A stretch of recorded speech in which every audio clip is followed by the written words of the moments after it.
Bienvenue dans la vidéo 2 de la série Travailler moins pour gagner plus.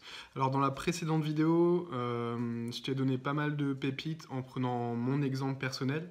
Là, je vais faire des choses un peu plus structurées. Je vais te parler de comment tu peux augmenter ton chiffre d'affaires sans travailler vraiment, vraiment plus. En gros, c'est assez simple, comment faire x2 sans travailler 2 fois plus. Donc comment augmenter son chiffre d'affaires? C'est pas compliqué, il n'y a que 4 façons de le faire, vraiment d'augmenter son chiffre d'affaires. Aujourd'hui, je vais te parler de la première façon. C'est la plus simple, tout le monde se focus dessus, c'est augmenter son nombre de clients. Il y en a 3 autres qui sont vraiment très importantes, mais la première, c'est la base. Une fois que la première est acquise, tu arrives à récupérer des clients, à augmenter ton nombre de clients, tu peux te concentrer sur les 3 autres et là, tu vas avoir des résultats exponentiels. Mais aujourd'hui, on va parler que de la première. D'ailleurs, tu peux me dire en commentaire si tu penses connaître les 3 autres façons d'augmenter ton chiffre d'affaires. Donc la première qu'on va voir aujourd'hui, je te le répète, c'est augmenter son nombre de clients. Alors, augmenter son nombre de clients, donc c'est la base. Si tu n'as pas de clients, tu n'as pas de chiffre d'affaires. Ça paraît logique. Alors, comment l'augmenter? Je me suis fait une petite anti-sèche parce que j'ai une mémoire de poisson rouge, c'est une horreur. La première chose à faire, c'est vraiment de connaître ton client, d'avoir ce qu'on appelle un avatar client ou un persona. C'est quoi? C'est quel est ton client type, ton client idéal. Tu dois tout savoir de lui, quel âge il a, son sexe, où est-ce qu'il habite, qu'est-ce qu'il fait le matin au petit déjeuner, est-ce qu'il lit un journal, qu'est-ce qu'il mange, est-ce qu'il emmène ses enfants à l'école, est-ce qu'il va au travail, est-ce qu'il prend les transports en commun, est-ce qu'il prend sa voiture, est-ce qu'il a des collègues, qu'est-ce qu'il a comme téléphone portable, où est-ce qu'il mange le midi, qu'est-ce qu'il regarde à la télé le soir rentrant, à quelle heure il se couche. Tu dois tout savoir de sa vie, sur quels réseaux sociaux il est. Et tu te crées un avatar, vraiment ton client idéal, tu lui donnes un nom, enfin un prénom. Par exemple, c'est Chloé, elle a 35 ans, elle aime faire du sport, elle fait attention à sa ligne, elle a 2 enfants. Enfin, c'est vraiment quelque chose de vraiment très très très précis. Plus ton avatar client sera précis, plus ça sera facile de le trouver par la suite. Donc une fois que tu as ton avatar client, c'est bien de me rédiger sur une feuille, tu t'ouvres un Word, tu fais ton avatar, tu lui donnes un prénom, tu mets une photo si tu veux, et dès que tu fais quelque chose, une publicité, un post, un article de blog, n'importe quoi, tu penses à cette personne, tu parles à cette personne. Donc voilà, comme ça sera vraiment beaucoup plus précis. Ensuite, une fois que tu as ton avatar client, tu sais ce qu'il consomme comme contenu, où est-ce qu'il va faire ses courses. Tu peux savoir comment le toucher, comment avoir de la visibilité. Par exemple, si ton avatar client, c'est une femme qui a entre 25 et 35 ans, il y a de fortes chances qu'elle soit sur Instagram. Et Instagram, c'est un des meilleurs réseaux en ce moment pour vraiment créer une audience et toucher des clients. Au passage, j'ai une formation, tu peux la trouver, si tu es motivé, tu la trouveras, il n'y a aucun souci. Ça peut être aussi sur Facebook. Si par exemple, je sais pas, c'est quelqu'un qui aime la décoration, qui a une trentaine d'années, qui veut meubler son premier appartement, bah, tu peux te concentrer sur Instagram et Pinterest par exemple. Pinterest pour la décoration, c'est vraiment très bien aussi. Ensuite, une fois que tu connais ton client, il faut aussi connaître ta concurrence. Regarde ce qu'ils font, regarde comment eux ils attirent leurs propres clients.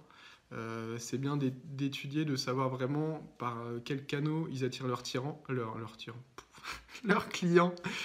Et soit tu fais la même chose en mieux, soit tu fais la même chose à ta façon. Si par exemple tu as un concurrent qui vend des produits dans la même niche que tes produits, mais qui a une image de marque complètement différente, bah, tu peux utiliser les mêmes canaux, mais avec ton image de marque.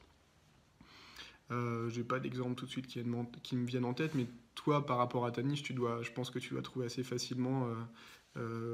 Tu dois connaître tes concurrents principaux et savoir comment ils font pour leur acquisition de clients. Ensuite, donc, connaître tes clients, connaître tes concurrents, faire la même chose en mieux. Et ensuite, tu peux aussi trouver des partenaires. Alors ça, c'est quelque chose, on n'y pense pas très souvent, mais trouver des partenaires qui ont les mêmes clients que toi, le même avatar client que toi, mais qui ne vendent pas les mêmes produits, qui vendent souvent des produits complémentaires. Par exemple, Si tu es kiné ou ostéo, bah, tu peux aller voir des salles de sport ou des clubs de sport autour de chez toi et leur dire, bah voilà, s'il y a quelqu'un qui vient de chez toi pour se faire soigner, bah, je lui ferai un prix spécial ou une offre spéciale, par exemple. Par exemple, moi j'ai fait du judo, du jiu-jitsu, je me suis blessé et mon professeur m'a dit, bah, va voir tel ostéo, lui, il te fera un prix spécial si tu dis que tu viens du club. Et effectivement, dès qu'il y avait un judoka de la région qui se blessait, ils allaient tous chez lui. Et il a juste contacté une fois les clubs et ensuite les clients, ils venaient, quoi. Si par exemple, je sais pas, tu offres des nuits, si tu as un Airbnb, une maison d'hôte ou un hôtel par exemple, tu peux te renseigner autour des événements qu'il y a autour de chez toi, autour des choses qui font que les gens viennent autour de chez toi. Ça peut être un musée, ça peut être un parc d'attractions, ça peut être des entreprises. Si par exemple tes clients potentiels c'est des commerciaux, ça peut être des entreprises aussi, bah, tu vas voir toutes ces personnes-là, ces entreprises, ces parcs d'attractions, tu vas les voir, tu leur dis bah voilà, je propose tel service, je sais que ça peut intéresser votre clientèle, est-ce qu'on peut faire un échange gagnant-gagnant, je fais un prix à votre clientèle et en échange vous parlez de moi. Et voilà comment tu peux récupérer des clients intelligemment.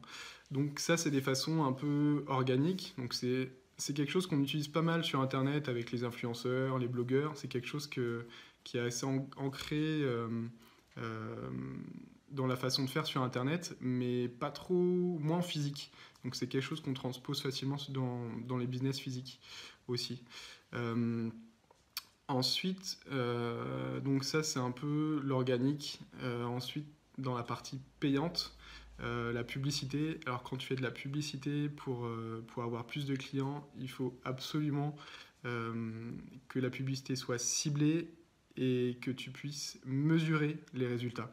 Je vois trop souvent des gens qui font des publicités, tu mets je sais pas, un panneau publicitaire à une station essence ou par exemple je suis allé faire mes courses hier au Leclerc et bon moi je suis un peu spécial parce que j'adore regarder les publicités, les étudier, un peu voir comment ça fonctionne et par exemple, enfin je sais pas, il y a 3 ans je mettais Adblock partout sur mon ordinateur. Maintenant je mets des choses qui bloquent tout ce qui n'est pas publicité sur mon ordinateur, hein, sur mon Facebook. Enfin je suis un peu spécial, hein. Et voilà, donc j'aime bien regarder les publicités, les analyser. Et voilà, j'étais au Leclerc et bien sûr Leclerc, bah, ils mettent des espaces publicitaires parce que ça c'est de l'argent facile pour eux. Et il y avait une publicité pour quelqu'un qui vendait des poêles à bois pour se réchauffer chez soi. Et je me suis dit, voilà, comment cette personne-là peut mesurer l'impact que ça a. Il a juste une publicité, un message publicitaire, voilà, moi je suis telle personne, je fais des poêles, si t'as froid, viens acheter des poêles chez moi. Des poils, pas des poils, des poils pour se réchauffer. Et comment cette personne peut mesurer l'impact qu'elle a sa publicité. Peut-être qu'il va y avoir des gens qui vont venir, mais peut-être que ça va être à cause du bouche-oreille. Est-ce que cette publicité est rentable? Il ne peut pas le savoir. Il jette son argent par les fenêtres. Alors, une façon d'un peu de passer au-delà de ça quand tu utilises l'affichage publicitaire, c'est par exemple de mettre un code promo. On commence à le voir sur les publicités à la télé, des gens qui disent, tu as des offres publicitaires à la télé et ça dit utilise tel code promo télé 15 pour avoir 15% de remise sur ta commande. Et ils sont capables de mesurer l'impact qu'a cette publicité télévisuelle. Mais Jean-Jacques qui vend ses poils, il ne sait pas combien de personnes. Enfin, Leclerc a dû lui dire bah voilà, il y a à peu près 5000 personnes qui passent par jour dans mon centre commercial. Mais sur ces 5000 personnes, combien vont regarder cet écran-là? Combien vont regarder et vont être intéressés? Et combien vont être intéressés et appelés, aller voir et acheter? Au final, à mon avis, il n'y a pas beaucoup de monde. Il faut vraiment que ça soit mesurable. Alors sur Internet, c'est relativement facile grâce aux pixels, aux petits codes que tu mets sur ton site quand tu fais du e-commerce. C'est très simple de savoir combien de personnes a vu ta publicité, combien de personnes est venu sur ton site, combien de personnes a ajouté le produit au panier, combien de personnes a commencé à renseigner ses données personnelles et combien de personnes a acheté. Tu peux savoir très rapidement dans la journée même quel a été ton retour sur investissement. C'est beaucoup moins facile quand c'est des panneaux publicitaires par exemple ou des publicités sur des voitures. Ça pour moi, c'est plutôt des publicités pour de l'image de marque. Si t'es Coca, si t'es enfin des grosses marques, quoi, Apple, là vas-y, mais t'as de l'argent, tu mets l'argent, et c'est de l'image de marque.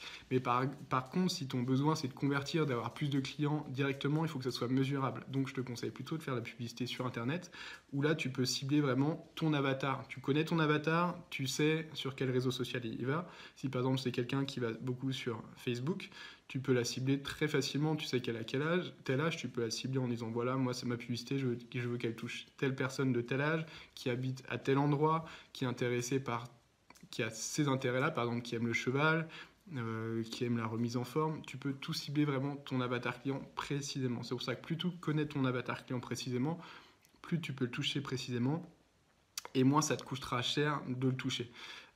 Si par exemple ton avatar client il lit un type de magazine, bah, tu peux faire de la publicité dans ce magazine. Mais si tu mets pas un code promo ou si tu n'as pas quelque chose pour mesurer, c'est pas terrible. Il faut vraiment que tu puisses mesurer. Donc voilà en gros les différentes façons d'augmenter son nombre de clients, comment augmenter sa visibilité. Donc il faut que tu saches exactement à qui tu parles, te faire un avatar client précis, regarder la concurrence, comment ils touchent leurs clients, trouver des partenaires et dans la même niche mais qui ne vendent pas les mêmes produits, donc des partenaires, pas de concurrents. Et ensuite parler à tes potentiels clients, donc que ça soit en organique de façon gratuite ou de façon payante avec de la publicité. Si c'est de la publicité, on n'oublie pas, il faut que ce soit mesurable. Et dernière chose, dernière petite pépite, quand tu parles à tes clients, parle absolument des bénéfices. Il ne faut pas que quand tu leur parles, ça soit descriptif. Tu décris pas tes produits, tu décris pas ton offre. C'est pas forcément ça qui fait vendre. Ce qui fait vendre, c'est les bénéfices. En quoi ce que tu vas leur vendre va améliorer leur vie, va rendre leur vie plus belle, ou en quoi ça va leur retirer une douleur, une souffrance. Donc vraiment, c'est quelque chose de très très très important. J'ai fait un post dessus d'ailleurs. Il ne faut pas être descriptif, il faut parler des bénéfices. Voilà, c'est à peu près tout pour cette vidéo. J'ai pas mal survolé la chose. On pourrait aller beaucoup beaucoup plus loin encore, mais ça te donne déjà un aperçu assez général. Et on va se retrouver pour les 3 autres façons d'augmenter son chiffre d'affaires. N'hésite pas à me dire en commentaire ce que tu as pensé de la vidéo, si tu veux des précisions et si... Et si quoi d'ailleurs. Et si tu sais quelles sont les 3 autres façons d'augmenter son chiffre d'affaires. À très vite.